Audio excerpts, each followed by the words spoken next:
Mấy tuổi rồi? Em 15 tuổi rồi. Biết yêu chưa? Dạ. Biết yêu chưa? Chưa. Biết rồi nhưng mà chưa có ai yêu trời. Em đã làm gì có người yêu? Em đang sợ ế đi. Còn đang sợ ế nữa này.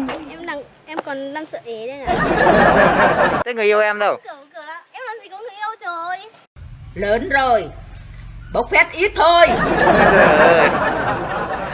Xàm. Đâu em cũng nắng nhở. Đâu có người yêu chưa? Em chưa. Chưa à? Sợ ế.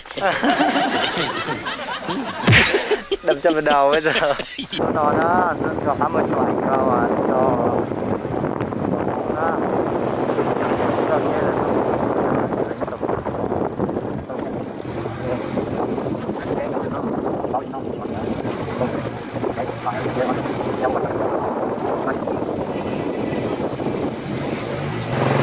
em chụp ảnh đúng không? Mấy người? Ít này à? Mấy kia đâu? Mà bọn em ở đâu? Em trên Nàng Ngự. Trốn à? Nàng Ngự đúng không? Vâng. Em học trường Nàng Ngự. Em ở trên biết mà. Nhìn quen quen mà, thằng đứa em gái mình đúng không? Ok, đi. Vô.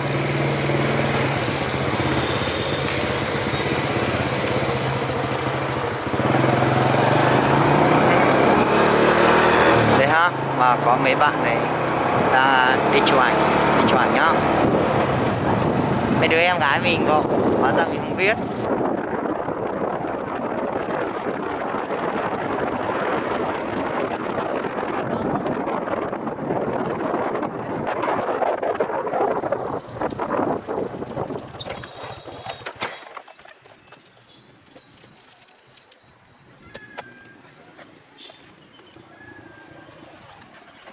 Này, cái cổ anh bị làm sao đấy? Lại bộ xít tè dầm rồi đúng không? Không, anh say rượu. Anh say rượu á? Anh say rượu sợ. Cái chiêu với cho em lừa mấy đứa em gái. Chứ em cũng lừa như thế đúng không? Vâng. Hôm bữa trước Em ở bản nào? em ở bản Nông Lách. Nông Lách à? Vâng, em ở trên Nông Lách. Ơi. Có tụi chị hút chán em, có tụi chị hay. Chị nào? Em giống anh biết mà, nó nhấp vào chị này. Về chị này trúng bài. Đúng bài. Tất gì mà. Nhớ gió lệ tu núi. Tôi lại từ. Mày nha. Mày giang. Con á? Biết rồi. Thằng cú thò viên to. Thế ai là người yêu của nhau đây? Em. Thế người yêu em đâu? Đây là bạn Thơm. Thế người yêu em đâu? Kiểu là em làm gì có người yêu trời. Lớn rồi, bốc phét ít thôi. Trời ơi. Xàm. Đâu em cũng nắng nhở. Đâu có người yêu chưa? Em chưa. Chưa à? Sợ ế. Đập chân vào đầu bây giờ. Đây ha, mấy bạn này đi chụp ảnh. Các bạn đi từ từ thôi. Từ giờ đi chỗ nó cẩn thận vào. Bây giờ bọn xít tè dầm nhiều lắm. Xem cổ anh này.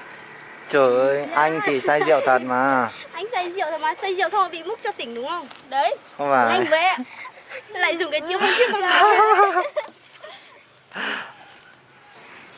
Xong hả? Đây là đó. Em ở chỗ nào Nông Lách ấy, anh cũng Em ở ngay đường. ngay đường á. Vâng. Em gái của ai? Cái xe Em lửa gái đến của- đó.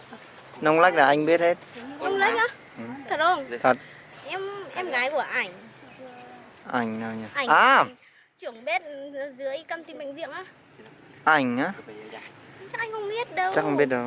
Em họ mùa mà mấy đứa đấy. Ừ, anh cũng biết quen mấy đứa họ mùa mà. Thế á?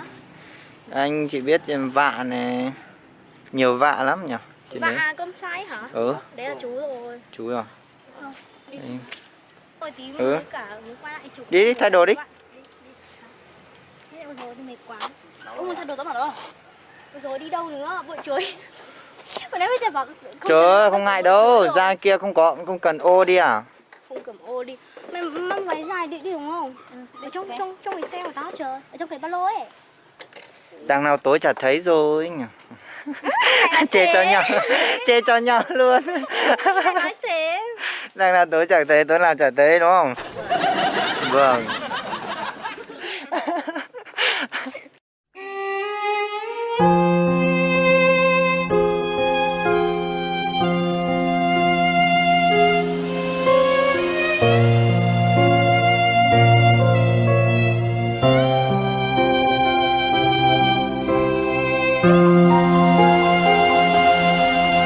Tâm đen chỉ tao hay khía trâu con hay khía con xua lo lúa cú trái hao cú xiang trong nó ta trong kia giờ chỉ hao thâu chỉ mùa ba hồng nhon đã có ý sao bao tia có tư chi lu lu si hang thầm có tư mua có tường chia cu mang của tu sư để cho tu tu to cả lu có đua nương hai xưa lo lu cu xa hai trâu có lớn ý phân nhỏ đã có ý sang ý phân hai xưa lo lu chỉ đau hàng ý phân xa ua tu ua chỉ xa muôn em cho con ua kèm lu chi ha danh tí chỉ tao lê la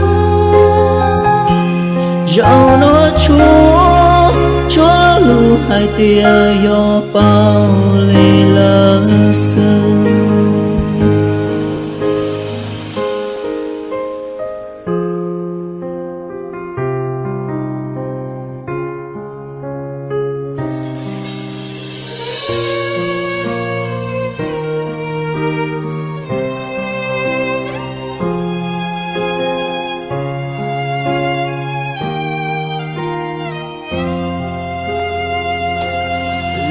chỉ hang thầm có tư mua có tường chia cu mang của tu sư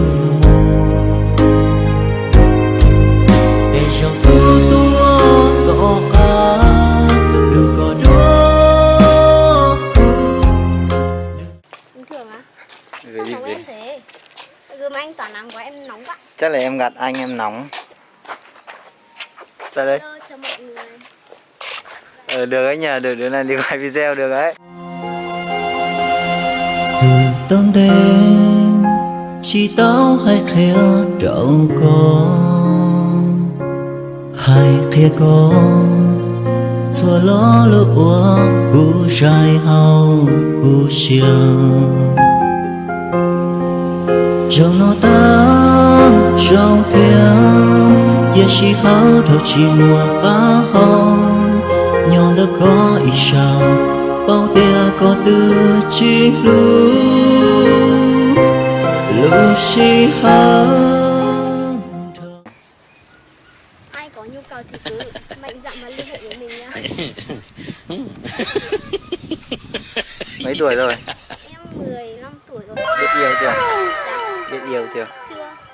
Biết rồi nhưng mà chưa có ai yêu trời. Em đã làm gì có người yêu? Em đang sợ ế đi. Còn đang sợ ế nữa này. Em còn đang sợ ế đây này. Mấy đứa đó mọi người ạ.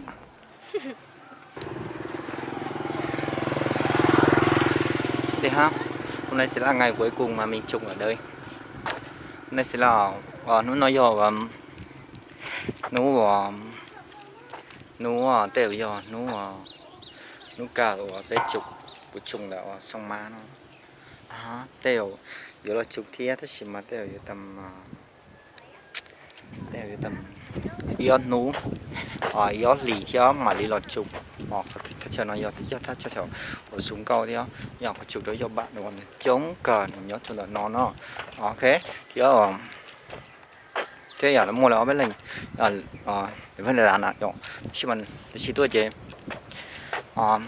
đều yếu chụp tại vì nó thì nó của yếu mù cho Sơn La này của một cho Sơn La giờ của chỉ nhớ Sơn La chế đều của một Hà Nội rồi giờ thì giờ thì linh cái đua này nhỏ chèo thì đó khá là siêu tầm sau Tết này sau Tết là siêu trước Tết mà lo cái mấy lọ trong xong má nào nó dễ dọn nó chủ này nó cho với tụi em gái chủ đó với tụi em gái ta chỉ theo ta